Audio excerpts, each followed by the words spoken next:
Hello students, how are you? Welcome to my channel educational scholar और मैं doctor Sophia.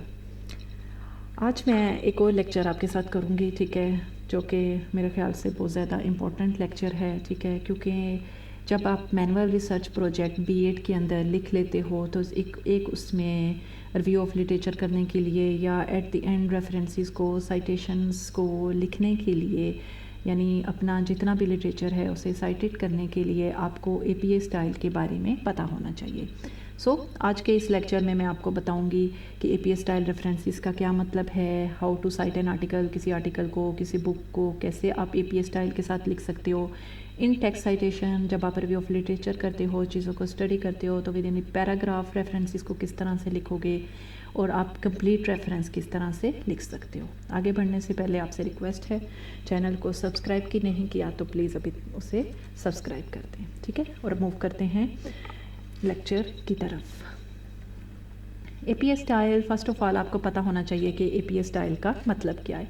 APA stands for American psychological association, यानी एक specific style के अंदर आपने जब एक रेफरेंस को लिखना होता है, यानी किसी चीज़ का रेफरेंस देना होता है। रेफरेंस का मतलब होता है जो किसी चीज़ को एक्सप्लेन कर रहा है या किसी चीज़ के बारे में आपको कोई इन्फॉर्मेशन दे रहा है।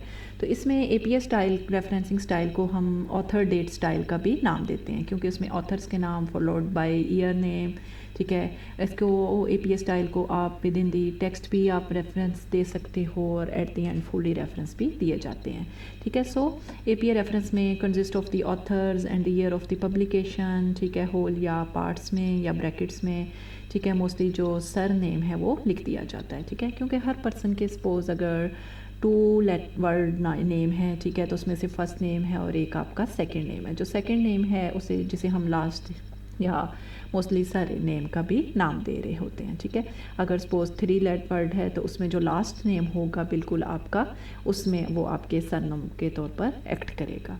विद इन दी लिटरेचर भी आप लिखते हो और इसके अलावा फुल रेफरेंस भी आप लिखते हो with in the literature APA style में, जिसमें आप सिर्फ ऑथर का नेम और ईयर लिख देते हो, ठीक है। Refer study by restating information including a citation in parenthesis, यानी ब्रैकेट्स में उसका ईयर का नाम या समटाइम्स ब्रैकेट से ओपन या ओवरऑल ऑथर और ईयर जो है वो ब्रैकेट के अंदर लिख दिया जाता है। किस तरह से एग्जांपल्स के साथ हम देखते हैं, ठीक है। ओवरऑल पहले अगर मैं बताऊं तो जब फुल रेफरेंस आप लिखने लगते हो तो सबसे पहले ऑथर्स के नेम्स आएंगे। नेम किस तरह से आएगा, sir name followed by the sir name के बाद कोमा, ठीक है, फॉलोड फिर फर्स्ट नेम का फर्स्ट लेटर डॉट कोमा, उसके बाद ईयर, ठीक है, टाइटल, उसके बाद जर्नल का नेम और आप उसके बाद आपका वॉल्यूम नंबर या उसके बाद आपके नंबर ऑफ पेजेस आ जाते हैं, ठीक है। यानी initials separated by multiple authors को लिख सकते हैं, ठीक है, क्योंकि डिपेंड करता है कि वो जो आपने आर्टिकल था वो एक ऑथर ने लिखा था, 2 ऑथर्स उसके अंदर इन्वॉल्व थे या मल्टीपल ऑथर्स इन्वॉल्व थे। ऑथर्स वो पर्सन जो हैं जो जिन्होंने उस आर्टिकल के या उस टॉपिक के ऊपर काम किया होता है, ठीक है। यहाँ पे जैसे एग्जांपल्स आपको दी गई हैं कि देयर वाज ए पर्सन, ठीक है, उसका सर नेम टैंक था, फर्स्ट नेम जो भी था एफ से स्टार्ट हो रहा था, एफ डॉट कोमा एंड, क्योंकि जब 2 पर्सनस होंगे तो उनके नाम के दरमियान आप एंड लिख दोगे। देन ईयर ऑफ पब्लिकेशन, उसके बाद टाइटल, ठीक है, उसके बाद जर्नल ऑन एजिंग में ये पब्लिश हुआ था, वॉल्यूम 14 था, उसका नंबर 3 था, ठीक है, और पेजेस जो ये आर्टिकल जो है जिन पेजेस पे था, यानी 220 से लेके 243, ठीक है। इन टेक्स्ट साइटेशन, ठीक है, these references are listed on the final page and contain the full information, यानी ये फुल इन्फॉर्मेशन है जब आप पूरा रेफरेंस लिखते हो। लेकिन अगर आप suppose with in the it's text लिख रहे होते हो तो आप हमेशा इसकी शॉर्ट फॉर्म यूज़ करते हो, ठीक है। अगर 1 पर्सन है तो इसका नेम इस तरह से लिख सकते हो, author name then year and other चीज things are the same. Then example अगर कोट की जाए, सपोज ये आपके पास एक पब्लिकेशन है, ठीक है, इसमें ये आपको टाइटल दिया हुआ है। टाइटल के बाद यहाँ पे उन ऑथर्स के, डिफरेंट ऑथर्स के नाम दे दिए गए हैं, सोमिया मुश्ताक, ताहिर अली, मलीहा गुल, कमर जावेद, ठीक है, एंड, ठीक है। और इसके अलावा ये आपको सेलुलर मॉलिक्यूलर बायोलॉजी उस जर्नल का नाम है जहाँ पे ये पब्लिश हुआ था 2015 के अंदर, वॉल्यूम, और आपके पास उसके बाद उसके पेजेस नंबर भी 30 से 35 तक दे दिए गए हैं। तो अब आप इस मैनुअल को एपीए, इस रेफरेंस को आप मैनुअल के अंदर एपीए स्टाइल में कैसे लिख सकते हो। यहाँ पे हम देखते हैं, ठीक है, सपोज ये वही तमाम फुल करके नाम लिख दिए हैं, then year, then title, at the end आपका जर्नल नेम, वॉल्यूम, और उसके बाद पेजेस नंबर। ठीक हो, सपोज फर्स्ट नेम को हम सिलेक्ट करें तो फर्स्ट नेम सोबिया मुश्ताक, जिसमें सोबिया जो है आपका फर्स्ट नेम है, जबकि Mushtaq is the surname. अगर सपोज 3 वर्ड नेम होगा तो जो भी लास्ट नेम होगा that will be your surname, जिसे हम फैमिली नेम का भी नाम देते हैं।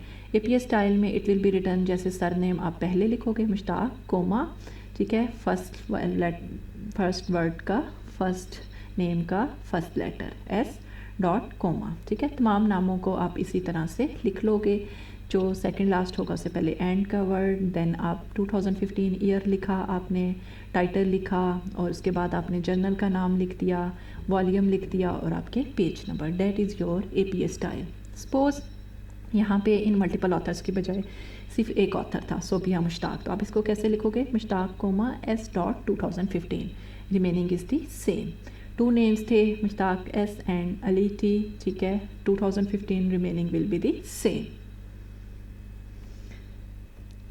ठीक है, और जब, ठीक है, आप समटाइम्स क्या करते हो कि ये तो आपके थे फुल रेफरेंसेस, लेकिन अगर जब आपने विद इन दी लिटरेचर को टेक्स्ट कर साइटेशन लिखनी है, यानी उसके अंदर साइट करना है या रेफरेंस लिखना है, तो आप कैसे लिखते हो? जब मल्टीपल रेफरेंसेस होते हैं, मल्टीपल नेम्स होते हैं, जैसे कि पीछे एग्जांपल थी, ठीक है, फिर लेटर ऑन मैंने उसको फर्स्ट और सेकंड करके भी बता दिया, ठीक है, तो उसमें आप एट एल का वर्ड यूज़ करते हो, और एट ऑल को हमेशा आप इटैलिक फॉर्म में लिखते हो। ठीक है, तो विद इन दी, अगर आप साइटेशन देना चाहते हो टेक्स्ट के अंदर तो सिंगल नेम होगा तो मुश्ताक कोमा, ठीक है, 2015 मीन्स ये देखो मुश्ताक जो कि सर नेम था, फुल नेम क्या था? सोबिया मुश्ताक, उसमें सोबिया फर्स्ट नेम था और मुश्ताक आपका सर नेम था।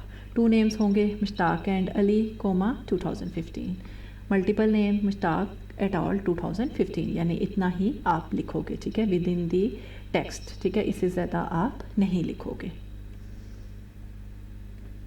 इस तरह से आप लिख सकते हो। ठीक है, जैसे सपोज 2018 यहाँ पे लिख सकते थे Mushtaq 2015 study that, study explain that, इस तरह से लिख सकते हो। 2 हो जाएं तो समटाइम पेज नंबर ना भी लिखो तब भी कोई बात नहीं। ठीक है, नरेटिव इन टेक्स्ट साइटेशन या विद इन दी टेक्स्ट आप इस तरह से लिख सकते हो। फुल रेफरेंस भी लिख सकते हो और इस तरह से भी लिख सकते हो कि ईयर को आप ब्रैकेट्स के अंदर लिख दो। यहाँ पे आप एग्जांपल्स देख लो कि अगर ब्रैकेट्स के अंदर लिखना है या ब्रैकेट्स को ओपन करके लिखना है। सपोज 1 ऑथर था 10 कोमा 2000, अगर आप ब्रैकेट में सिर्फ ईयर को लिखना चाहो तो वो भी आप लिख सकते हो। नरेटिव यानी इसका मतलब होता है कि साथ ही इसके आपने एक्सप्लेन करना है, तो नरेटिव उसमें आ जाता है जिसमें आप चीज़ों को साथ एक्सप्लेन कर रहे होते हो। 2 authors 10 and go 2020 in the narrative form, only year will be in the parenthesis. 3 और मोर में आप एट ऑल का वर्ड लिख देते हो। यहाँ पे आपको डिफरेंट स्टाइल्स बता दिए गए हैं कि एपीए साइटेशन स्टाइल बुक्स में उसी तरह मेन रूल आपका सेम है। ठीक है, यानी authors name, then year of publication, then title, journal, journal के बाद आपके volume and pages number. Article from a database, किसी डेटाबेस से भी आप लिख सकते हो। ठीक है, और वेब डॉक्यूमेंट अगर कोई है आपके पास तो आप उसको भी एक्सप्लेन कर सकते हो। अब तो ये तो आपका था कि जब मैनुअली आप बाय हैंड लिखोगे, और अगर आप समटाइम्स डिफरेंट सॉफ्टवेयर्स भी यूज़ कर सकते हो, जैसे कुछ लोग एंड नोट को भी यूटिलाइज़ कर लेते हैं, कुछ लोग मेंडले को भी यूज़ कर लेते हैं। ये different kinds of softwares can be used for this kind of purpose. ठीक है, और अगर आप गूगल से इसको फाइंड आउट करना चाहो तो इसके लिए आप ये गूगल ये वेबसाइट लिखोगे scholar.google.com। ठीक है, जब आप गूगल पे भी सेम जाओगे, गूगल स्कॉलर लिखोगे तो एक्सट्रीम राइट पे आपको ये लिंक मिल जाएगा, वहाँ पे भी आप क्लिक कर सकते हो और डायरेक्टली ये लिंक भी लिख सकते हो। उसके बाद क्या करोगे कि सपोज जो पीछे मैंने एग्जांपल ली थी इंसुलिन ओवर एक्सप्रेशन वाला टॉपिक, ठीक है, वो पूरा टॉपिक यहाँ पे या जो भी आपके आर्टिकल का टॉपिक होगा उसे यहाँ पे आप पेस्ट कर दोगे। सपोज पेस्ट करने के बाद, ठीक है, ये मेरे पास ये वाला पेज ओपन हुआ है। ठीक है, यहाँ पे आप देखो तो नीचे साइटेड बाय 1, यहाँ पे डबल कोमा या कुछ केसेस में आपको साइटेड एस का वर्ड लिखा आएगा। ठीक है, जब आप उस साइटेड एस या इस साइन के ऊपर क्लिक करोगे then you will find different references. ठीक है, वो रेफरेंस जो है वो आपको डिफरेंट फॉर्म्स में शो कर देगा, जैसे MLA, APA, शिकागो, हार्वर्ड। आपको APA से काम था तो यहाँ से भी आप डायरेक्टली उसे कॉपी पेस्ट कर सकते हो। देख सकते हो author's name, year, title, journal, volume at the end of आपके पेज नंबर्स जो हैं शो कर दिए गए हैं। ठीक है, जब आप तमाम काम कर चुको, तमाम रेफरेंसेस लिख लो, ठीक है, तो एट द एंड जो जैसे 14 क्वेश्चन था आपके मैनुअल प्रोजेक्ट का, उसमें रेफरेंसेस की बिब्लियोग्राफी की हेडिंग आप दे सकते हो। उसके बाद तमाम रेफरेंसेस को आप यहाँ पे लिख सकते हो या कॉपी पेस्ट कर सकते हो। लेकिन यहाँ पे एक बात माइंड में रखनी है कि तमाम जो आपके रेफरेंसेस हैं they must be in the alphabetically order. क्यों? देखो, रेफरेंसेस आपके फर्स्ट नेम, फर्स्ट ऑथर था उसको हमने कंसीडर किया, sir name with in the text लिखा, उसी तरह से उसी सर नेम से आपका रेफरेंस जो है यहाँ पे स्टार्ट हो रहा होगा। तो जब अंदर लिटरेचर से आप कोई स्पेसिफिक रेफरेंस फाइंड आउट करोगे तो आप उसके लिए लास्ट क्वेश्चन को देखोगे, eight the and reference full reference को फाइंड आउट करोगे।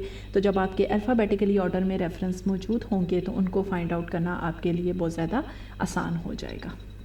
ठीक है, अल्फ़ाबेटिकली सपोज अगर आपने MS वर्ड के ऊपर टाइप किया है, ठीक है, तमाम रेफरेंसेस यहाँ पे मौजूद हैं, ठीक है, उनको सेलेक्ट ऑल करने के बाद इस बटन के ऊपर A to Z के ऊपर अगर आप क्लिक कर देते हो तो वो ऑटोमेटिकली जो तमाम रेफरेंसेस हैं वो आपके अल्फ़ाबेटिकली ऑर्डर में आपके सामने आ जाएंगे। ठीक है, और जो लोग इस मैनुअल को टाइप करेंगे, क्योंकि ये मैनुअल जो है आपका, आप इसे बाय हैंड भी लिख सकते हो। ठीक है, बाय हैंड आप इसे सबमिट करवा सकते हो स्कैन करने के बाद LMS के ऊपर। ठीक है, और इसके अलावा आप इसे वर्ड पे टाइप भी कर सकते हो। ठीक है, सो टाइम्स न्यू रोमन होना चाहिए, साइज़ 12 होना चाहिए टेक्स्ट के लिए। अगर आप हेडिंग्स यूज़ कर रहे हो तो उसका साइज़ 14 और बोल्ड होना चाहिए। लाइन टू लाइन स्पेसिंग जो है आपकी 1.5 होनी चाहिए और पैरा टू पैरा जो है वो आप डबल स्पेसिंग। और एट दी एंड अगर इस वाले ऑप्शन पे आप कर दोगे तो तमाम जो है वो एक प्रॉपर फॉर्मेट के अंदर आ जाएगा। So that was all about कि आप रेफरेंसेस को किस तरह से साइट कर सकते हो विद इन द टेक्स्ट भी, और एट दी एंड जब आपने फुल रेफरेंसेस को भी एक्सप्लेन करना हो। अगर कोई क्वेश्चन हो तो आप कमेंट में मुझसे पूछ सकते हो। नेक्स्ट लेक्चर तक के लिए अल्लाह हाफिज़।